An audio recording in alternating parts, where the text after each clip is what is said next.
Yes, alhamdulillah. Ya elah, mudah banget. Tinggal menghitung hari. Hasil drawing AFC Nation League, Timnas Indonesia masuk grup mudah. Begini susunan line up mengerikan Timnas Indonesia di bawah asuhan John Herdman. Publik siap sebut Timnas Indonesia sebagai King Asia lagi. Ini sangat mantap. Mari kita bahas, teman-teman. Tapi, Mimin minta tolong tonton video ini sampai selesai, agar tidak ada kesalahpahaman yang terjadi. Dan tak bosan-bosan juga, tolong like dan share video ini ke media sosial kalian, agar semua orang tahu apa yang sedang terjadi. Susunan pemain Timnas Indonesia versi formasi kesukaan John Herdman, mirip Shin Tae-yong. Ajang AFC Nations League jadi pembuktian sang pelatih. Berdasarkan peringkat FIFA terkini, Timnas Indonesia yang berada di posisi 122 diproyeksikan memulai kiprah dari League B AFC Nations League. Kasta ini dihuni 12 negara Asia dengan peringkat menengah yang secara kualitas berada satu tingkat di bawah elit benua. Dalam format yang dirancang AFC, seluruh peserta League B akan dibagi ke dalam 3 grup berisi 4 tim yang saling bersaing ketat demi promosi ke League A. Potensi lawan yang menanti skuad Garuda bukan nama sembarangan. Negara seperti Bahrain, China, Palestina, Thailand, hingga Vietnam masuk dalam daftar yang berpeluang satu grup dengan Indonesia. Selain itu ada pula Tajikistan, Kirgistan, Lebanon, Korea Utara, Malaysia, dan Kuwait yang dikenal memiliki karakter permainan berbeda-beda. Situasi ini menjanjikan duel penuh intensitas sekaligus menjadi ujian konsistensi bagi JIZ dan kawan-kawan serta pembuktian pelatih baru John Herdman dalam mengumpulkan poin penting demi perbaikan ranking FIFA. Seperti kita semua ketahui, sebelumnya diberitakan Timnas Indonesia berada di ambang era baru, menyusul kuatnya sinyal John Herdman akan diumumkan sebagai pelatih kepala. Sejumlah pernyataan petinggi PSSI dan kebutuhan tim menghadapi agenda AFC Nations League 2026 membuat nama pelatih asal Kanada itu kian menguat. Salah satu hal yang paling dinanti publik bukan hanya soal siapa pelatihnya, tetapi seperti apa wajah Timnas Indonesia di lapangan. Mulai dari gaya bermain hingga susunan pemain yang akan dipilih John Herdman. Berikut ini 3 faktanya. Fakta pertama, formasi 3 back favorit Herdman mirip racikan Shin Tae-yong. John Herdman dikenal sebagai pelatih yang konsisten menggunakan skema 3 back. Berdasarkan catatan kariernya, sejak mulai melatih pada 2005 hingga terakhir menangani Toronto FC, formasi 3-4-2-1 menjadi pilihan yang paling sering digunakan. Pola ini sekilas mengingatkan publik Indonesia pada pendekatan Shin Tae-yong yang selama ini setia dengan 3 back melalui formasi 3-4-3. Kesamaan tidak berhenti pada angka di papan taktik. Herdman juga identik dengan permainan transisi cepat, tekanan tinggi, dan disiplin posisi yang ketat. Gaya tersebut dinilai cocok dengan karakter pemain Timnas Indonesia yang mengandalkan energi, kecepatan, serta agresivitas. Dengan pendekatan ini, perubahan pelatih diyakini tidak akan membuat pemain kaget karena fondasi permainan sudah relatif familiar. Fakta kedua, lini belakang dan sayap jadi tulang punggung permainan. Dalam prediksi susunan pemain versi formasi kesukaan Herdman, posisi penjaga gawang diisi 2 nama utama, Martin Paes dan Emil Audero. Keduanya hanya tinggal bersaing soal kesiapan dan kondisi jelang pertandingan resmi. Di depan mereka, trio bek tengah Rizky Ridho, JIZ dan Mace Hilgers diproyeksikan menjadi tembok utama skuad Garuda. Jika Mace Hilgers belum pulih dari cedera, opsi lain seperti Justin Hubner atau Sandy Walsh dinilai siap mengisi. Peran bek sayap juga sangat krusial dalam sistem ini. Kevin Dix di kanan dan Kelvin Ferdinand di kiri bukan hanya bertugas bertahan, tetapi menjadi sumber lebar serangan. Dukungan dari pemain seperti Jakob Sayuri, Dean James, hingga Shane Patinama membuat sektor ini terlihat kaya opsi dan fleksibel. Fakta ketiga, kreativitas lini tengah hingga ujung tombak tunggal. Di jantung permainan, Tom Hay dan Joey Pelupesi diprediksi menjadi duet gelandang tengah yang menjaga keseimbangan tim. Kombinasi keduanya menawarkan distribusi bola, ketenangan, dan kekuatan bertahan. Sebagai pelapis, Nathan Chuaoan dan Ricky Kambuaya memberi alternatif berbeda dengan karakter lebih dinamis. Keunikan formasi 3-4-2-1 terlihat pada 2 gelandang serang yang bermain di belakang striker. Marcelino Ferdinand dan Miliano Jonathans diproyeksikan mengisi peran ini dengan kebebasan bergerak melebar atau menusuk ke tengah. Keduanya juga bisa bertukar peran dengan pemain seperti Eliano Reindeers dan Egy Maulana Fikri. Sementara di lini depan, Ole Romeni hampir pasti menjadi ujung tombak utama dengan Ragnar Oramatengon sebagai opsi lain tergantung kondisi dan kebutuhan taktik. Dengan komposisi tersebut, timnas Indonesia di bawah John Hartman digambarkan tidak banyak berubah secara struktur, tapi berpotensi berkembang dalam detail permainan. Publik sekarang tinggal menunggu pengumuman resmi sambil membayangkan bagaimana formasi ini benar-benar hidup di lapangan. Nah, sebelum lanjut mendengar berita ini, untuk para netizen, keluarkan satu kalimat pamungkas untuk menanggapi kabar ini. Menurut kalian, apakah John Hartman merupakan pelatih yang tepat untuk timnas Indonesia senior?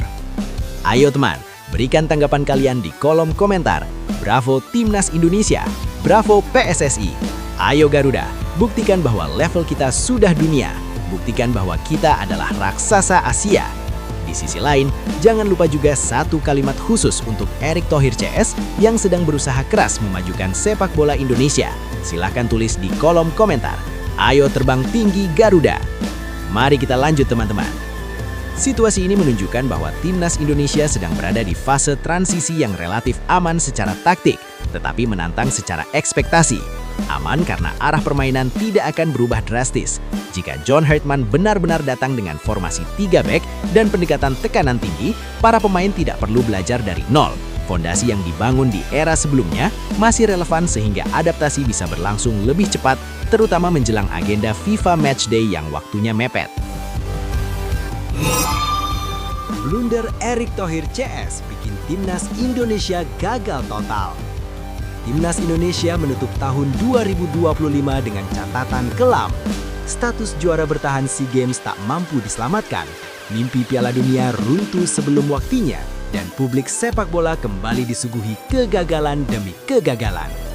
Di balik rentetan hasil buruk itu, sorotan tajam mengarah ke pucuk kepemimpinan PSSI di bawah komando Erick Thohir. Dari pergantian pelatih yang kontroversial, blueprint sepak bola yang tak kunjung terlihat, hingga rangkap jabatan yang memicu tanda tanya besar. Berikut ini 3 faktanya. Fakta 1. Pergantian pelatih jadi titik balik petaka. Keputusan mendepak Shin Tae-yong pada awal Januari 2025 menjadi momen yang hingga kini masih diperdebatkan. Tanpa ancang-ancang, PSSI di bawah Erick Thohir memutus kerjasama dengan pelatih asal Korea Selatan itu di tengah perjuangan timnas Indonesia pada putaran ketiga kualifikasi Piala Dunia 2026. Alasan yang disampaikan adalah dinamika internal dan kebutuhan akan sosok pemimpin dengan komunikasi serta implementasi strategi yang lebih baik. Kami melihat perlunya ada pimpinan yang bisa lebih menerapkan strategi yang tentu disepakati oleh para pemain, komunikasi yang lebih baik, dan tentu implementasi program yang lebih baik juga secara menyeluruh untuk tim nasional, tutur Erick Thohir saat itu. Namun, publik tak sepenuhnya yakin. Pasalnya di tangan Shin Tae-yong, timnas menunjukkan progres nyata dari lolos 16 besar Piala Asia hingga menjaga asa tampil di Piala Dunia.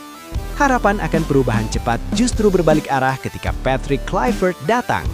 Kekalahan telak dari Australia, Jepang hingga Arab Saudi menghapus mimpi Indonesia ke Piala Dunia 2026.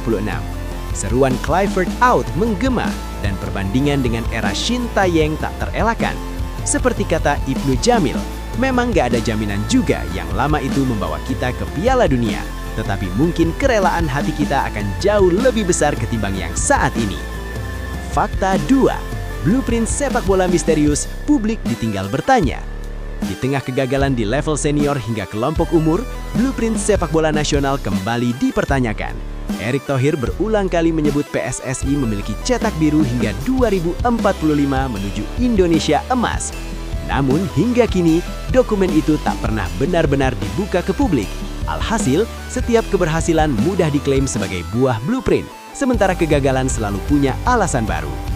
Hal ini dinilai krusial agar pembinaan prestasi tidak berjalan parsial, melainkan terstruktur menuju target jangka panjang yang terukur, kata anggota Komisi X DPR RI Abdul Fikri Fakih. Pernyataan itu menegaskan kebutuhan akan arah yang jelas, bukan sekedar jargon. Ketua Umum PSSTI Ignatius Indro juga menyoroti hal serupa. Sejak awal, Erick Thohir sering bicara tentang blueprint sepak bola Indonesia. Tapi sampai hari ini, publik tidak pernah melihat atau membaca dokumen itu secara resmi. Tanpa roadmap yang transparan, janji PSSI terdengar seperti omong kosong. Pengamat sepak bola Anton Sanjoyo menilai 2 tahun kepemimpinan seharusnya cukup untuk meninggalkan legasi berupa sistem yang bisa dipakai puluhan tahun ke depan, bukan sekedar hasil sesaat.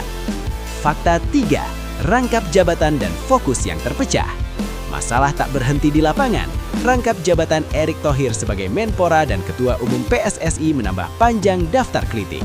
Meski mendapat restu Presiden dan FIFA, kenyataannya fokus Erick dinilai terbelah.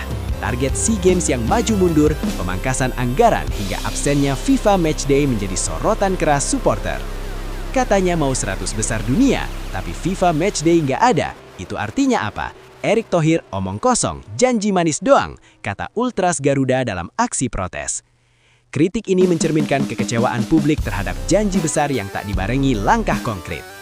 Rentetan kegagalan sepanjang 2025, mulai dari Timnas U20, U23, Senior hingga SEA Games menjadi rapor merah kepemimpinan Erick Thohir. Status juara bertahan SEA Games 2025 tak mampu dipertahankan, mimpi Piala Dunia kembali menjauh, dan kepercayaan publik perlahan terkikis. Hasil negatif SEA Games 2025 pun disebut banyak pihak sebagai momentum evaluasi paling serius bagi PSSI dan orang nomor 1 di dalamnya. Dear fans Timnas Indonesia, pesan Bung Binder soal John Herdman, prestasi penting, dukungan lebih utama. Sebelumnya diberitakan, PSSI disebut tinggal selangkah lagi mengumumkan John Herdman sebagai pelatih baru Timnas Indonesia menggantikan Patrick Kluivert. Nama pelatih asal Inggris itu mencuat kuat dan diyakini sudah mencapai kesepakatan awal. Kehadirannya diharapkan membawa perubahan besar bagi tim Garuda, terutama dari sisi mental, manajerial, dan karakter tim. Berikut ini 3 faktanya. Fakta pertama, dukungan supporter jadi kunci awal Herdman. Isu penunjukan John Herdman sebagai pelatih Timnas Indonesia langsung memantik beragam reaksi publik. Di tengah ekspektasi tinggi tersebut, pengamat sepak bola nasional Binder Singh atau Bung Binder justru menekankan satu hal paling mendasar yang harus lebih dulu dibangun, yakni dukungan penuh dari para supporter. Menurut Bung Binder, siapapun pelatihnya, termasuk Herdman, tidak akan bisa bekerja maksimal tanpa atmosfer dukungan yang sehat. Ia menilai fase awal kepelatihan adalah masa krusial untuk adaptasi, mulai dari memahami karakter pemain, kultur sepak bola, hingga tekanan publik Indonesia yang sangat besar. John Herdman sudah dipilih. Ini adalah waktunya kita memberikan support kepada pelatih baru ini, kata Bung Binder dikutip dari kanal YouTube Bola Bung Binder. Ia menambahkan, sikap ramah, kesabaran, dan dukungan moral dari supporter akan sangat membantu Herdman membangun fondasi awal tim sebelum bicara target dan prestasi. Fakta kedua, rekam jejak gemilang tapi bukan jaminan kesuksesan. Nama John Herdman bukan sosok sembarangan di dunia sepak bola internasional. Ia dikenal luas setelah sukses menangani timnas Kanada dan membawa mereka lolos ke Piala Dunia 2022 Qatar, sebuah pencapaian bersejarah setelah penantian lebih dari 30 tahun. Selain itu, Herdman juga mengantar Kanada menjuarai CONCACAF Nations League dan membangun tim dengan identitas kuat, disiplin tinggi, serta mental kompetitif. Statistik mencatat peningkatan signifikan dalam produktivitas gol, soliditas pertahanan, hingga konsistensi performa kandang dan tandang. Namun Bung Binder mengingatkan bahwa semua prestasi tersebut tidak bisa dijadikan jaminan mutlak kesuksesan di Indonesia. Memang dia sukses di Selandia Baru dan Kanada, dan klub Toronto FC kalau tidak salah. Dear fans Timnas Indonesia, pesan Bung Binder soal John Herdman, prestasi penting, dukungan lebih utama. Sebelumnya diberitakan, PSSI disebut tinggal selangkah lagi mengumumkan John Herdman sebagai pelatih baru Timnas Indonesia menggantikan Patrick Kluivert. Nama pelatih asal Inggris itu mencuat kuat dan diyakini sudah mencapai kesepakatan awal. Kehadirannya diharapkan membawa perubahan besar bagi tim Garuda, terutama dari sisi mental, manajerial, dan karakter tim. Berikut ini 3 faktanya. Fakta pertama, dukungan supporter jadi kunci awal Herdman. Isu penunjukan John Herdman sebagai pelatih Timnas Indonesia langsung memantik beragam reaksi publik. Di tengah ekspektasi tinggi tersebut, pengamat sepak bola nasional Binder Singh atau Bung Binder justru menekankan satu hal paling mendasar yang harus lebih dulu dibangun, yakni dukungan penuh dari para supporter. Menurut Bung Binder, siapapun pelatihnya, termasuk Herdman, tidak akan bisa bekerja maksimal tanpa atmosfer dukungan yang sehat. Ia menilai fase awal kepelatihan adalah masa krusial untuk adaptasi, mulai dari memahami karakter pemain, kultur sepak bola, hingga tekanan publik Indonesia yang sangat besar. John Hartman sudah dipilih. Ini adalah waktunya kita memberikan support kepada pelatih baru ini, kata Bung Binder dikutip dari kanal YouTube Bola Bung Binder. Ia menambahkan, sikap ramah, kesabaran, dan dukungan moral dari supporter akan sangat membantu Hartman membangun fondasi awal tim sebelum bicara target dan prestasi. Fakta kedua, rekam jejak gemilang tapi bukan jaminan kesuksesan. Nama John Hartman bukan sosok sembarangan di dunia sepak bola internasional. Ia dikenal luas setelah sukses menangani timnas Kanada dan membawa mereka lolos ke Piala Dunia 2022 Qatar, sebuah pencapaian bersejarah setelah penantian lebih dari 30 tahun. Selain itu, Hartman juga mengantar Kanada menjuarai CONCACAF Nations League dan membangun tim dengan identitas kuat, disiplin tinggi, serta mental kompetitif. Statistik mencatat peningkatan signifikan dalam produktivitas gol, soliditas pertahanan, hingga konsistensi performa kandang dan tandang. Namun Bung Binder mengingatkan bahwa semua prestasi tersebut tidak bisa dijadikan jaminan mutlak kesuksesan di Indonesia. Memang dia sukses di Selandia Baru dan Kanada dan klub Toronto FC kalau tidak salah. Tetapi itu bukan jaminan dia sukses di sini, kecuali kita bisa memahami bahwa dia adalah pelatih yang memiliki karakter, ujarnya. Tantangan sepak bola Indonesia menurutnya memiliki kompleksitas tersendiri yang menuntut adaptasi lebih dari sekedar taktik. Fakta ketiga, menunggu debut dan arah baru tim Garuda. Bung Binder juga mengungkapkan perkiraan jadwal kedatangan dan pengumuman resmi John Hartman. Ia menyebut Hartman dijadwalkan tiba di Jakarta pada Januari 2026. Dengan pengumuman resmi sebagai pelatih timnas Indonesia diperkirakan terjadi pada rentang tanggal 5 hingga 7 Januari. Sementara itu, laga debut Hartman bersama skuad Merah Putih diprediksi baru akan berlangsung pada Maret 2026. Waktu tersebut dinilai cukup ideal bagi sang pelatih untuk mengenal pemain, menyusun kerangka tim, serta menanamkan filosofi permainan yang ia inginkan. Dengan latar belakang kuat di sepak bola internasional, pendekatan modern, fleksibilitas taktik, serta fokus pada kekuatan mental dan kebersamaan, Hartman diharapkan mampu membawa timnas Indonesia naik level. Namun seperti yang kembali ditekankan Bung Binder, perjalanan baru tim Garuda ini tidak bisa hanya bertumpu pada sosok pelatih. Keberhasilan akan sangat ditentukan oleh dukungan semua pihak, terutama para supporter yang setia mengawal dari tribun hingga doa dari rumah masing-masing. Buntut kasus 7 pemain ilegal di timnas Malaysia, akumulasi kerugian capai 30 miliar rupiah lebih. Skandal naturalisasi guncang Harimau Malaya, duit menguap puluhan miliar rupiah. Sebelumnya diberitakan, timnas Malaysia tengah berada di pusaran krisis besar setelah FIFA menyatakan penggunaan 7 pemain naturalisasi dilakukan dengan dokumen yang dipalsukan. Kasus ini bukan hanya berbuntut sanksi olahraga, tetapi juga memicu masalah finansial serius bagi Federasi Sepak Bola Malaysia atau FAM. Denda, biaya banding, hingga anjloknya nilai pasar pemain membuat total kerugian ditaksir menembus lebih dari 30 miliar rupiah. Berikut ini 3 faktanya. Fakta pertama, dokumen palsu menyeret FAM ke meja hukuman FIFA.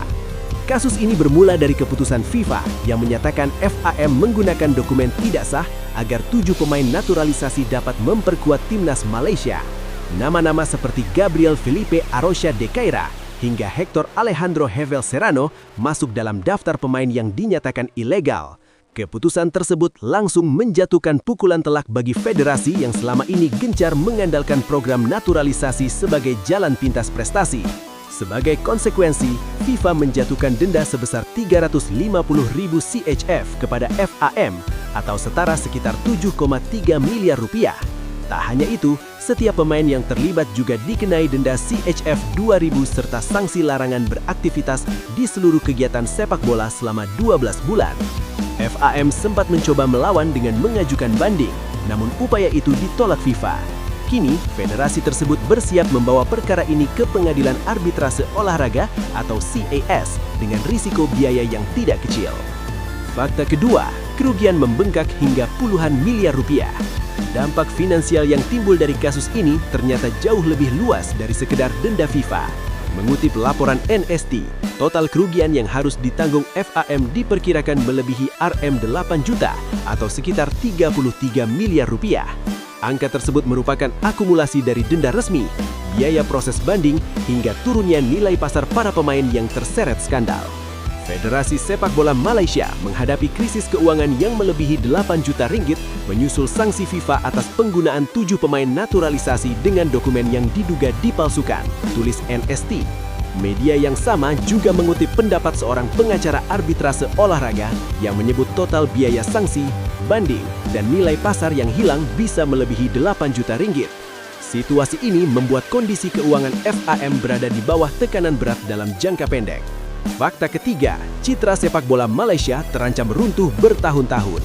Di luar kerugian materi, dampak paling panjang justru mengancam reputasi sepak bola Malaysia di mata internasional. Kritikus olahraga Malaysia Pekan Ramli menilai kasus ini bisa meninggalkan luka yang sulit disembuhkan. Menurutnya, FAM tidak hanya berhadapan dengan hukuman FIFA, tetapi juga risiko kehilangan sponsor dan menurunnya kepercayaan publik. FAM akan membutuhkan 1 atau 2 dekade untuk memulihkan citra negara di panggung internasional, kata Pekan Ramli. Ia menambahkan, para sponsor bisa menarik diri, dukungan penggemar mungkin menurun karena masalah integritas, dan akan ada keraguan tentang program naturalisasi di masa depan. Bagi timnas Malaysia, skandal ini menjadi pengingat pahit bahwa jalan pintas prestasi bisa berujung krisis berkepanjangan. Gaji lebih murah, tugas lebih berat. Ini alasan PSSI mantap pilih John Herdman. Sebelumnya diberitakan, PSSI dikabarkan segera melantik John Herdman sebagai pelatih kepala baru Timnas Indonesia mulai 2026. Media Kanada menyebut kesepakatan sudah tercapai dengan nilai gaji yang justru lebih rendah dibanding pelatih sebelumnya, Patrick Kluivert. Dari balik keputusan ini, ada sejumlah pertimbangan strategis yang membuat Herdman akhirnya berkata ya kepada PSSI. Berikut ini 3 faktanya. Fakta 1. Faktor gaji jadi kunci kembalinya Herdman ke dunia kepelatihan tim nasional. Keputusan John Herdman menerima tawaran PSSI tak lepas dari aspek finansial yang dianggap realistis dan tepat waktu. Media Kanada Waking the Red menilai uang dan momentum menjadi faktor utama yang mendorong Herdman kembali ke dunia kepelatihan tim nasional setelah terakhir menangani Kanada. Uraian itu diperkuat oleh pernyataan langsung dari Waking the Red yang menyebut bahwa uang dan waktu yang tepat tampaknya memainkan peran besar dalam kembalinya John Herdman ke manajemen internasional. Nilai gaji yang ditawarkan PSSI disebut mencapai USD $40.000 per bulan atau sekitar 670,8 juta rupiah. Angka ini kemudian dikonfirmasi oleh jurnalis Kanada Ben Steiner melalui unggahan di media sosial X yang menyatakan bahwa Herdman dan PSSI telah sepakat soal bayaran tersebut dan perannya akan dimulai 2026. Fakta 2. Kontrak panjang dengan tanggung jawab ganda. Selain soal gaji, PSSI juga menyiapkan kontrak menengah hingga panjang untuk Herdman. Waking the Red mengungkapkan bahwa kesepakatan yang dicapai berbentuk kontrak 2+2 tahun. Artinya, Herdman akan menjalani masa jabatan awal 2 tahun dengan opsi perpanjangan hingga 2030. Dalam periode tersebut, Herdman diperkirakan mengantongi gaji sekitar 8 miliar rupiah per tahun atau 16,1 miliar rupiah pada 2 tahun pertama. Jika kontraknya diperpanjang penuh hingga 4 tahun, total pendapatannya bisa mencapai 32,2 miliar rupiah. Tak hanya itu, Herdman juga dipercaya memegang 2 tim sekaligus, yakni timnas senior dan tim U23. Waking the Red menegaskan bahwa selain memimpin tim nasional senior, Herdman juga akan bertanggung jawab atas tim U23 Indonesia, sebuah beban kerja yang jauh lebih luas dibanding pelatih sebelumnya. Fakta 3. Lebih murah dari Patrick Kluivert, tapi bebannya lebih besar. Jika dibandingkan dengan Patrick Kluivert, nilai kontrak Herdman tergolong lebih rendah. Mengutip laporan Antara, Kluivert disebut menerima gaji sekitar 1,3 hingga 1,5 miliar rupiah per bulan atau sekitar 18 miliar rupiah per tahun saat menakungi timnas Indonesia. Dengan kontrak 2 tahun, total bayaran Kluivert bisa mencapai 36 miliar rupiah, termasuk tunjangan, bonus, dan fasilitas tempat tinggal di Indonesia. Perbedaannya, Kluivert hanya menangani tim senior, sementara tim U23 kala itu dipegang oleh Gerald Vandenberg yang juga menjabat sebagai asistennya. Sebaliknya, Herdman ditugaskan langsung memimpin 2 level tim nasional sekaligus dengan bayaran yang lebih rendah. Kondisi ini menunjukkan arah baru kebijakan PSSI yang tak sekedar melihat nama besar, tetapi juga efisiensi anggaran dan cakupan tanggung jawab pelatih dalam membangun fondasi jangka panjang sepak bola Indonesia.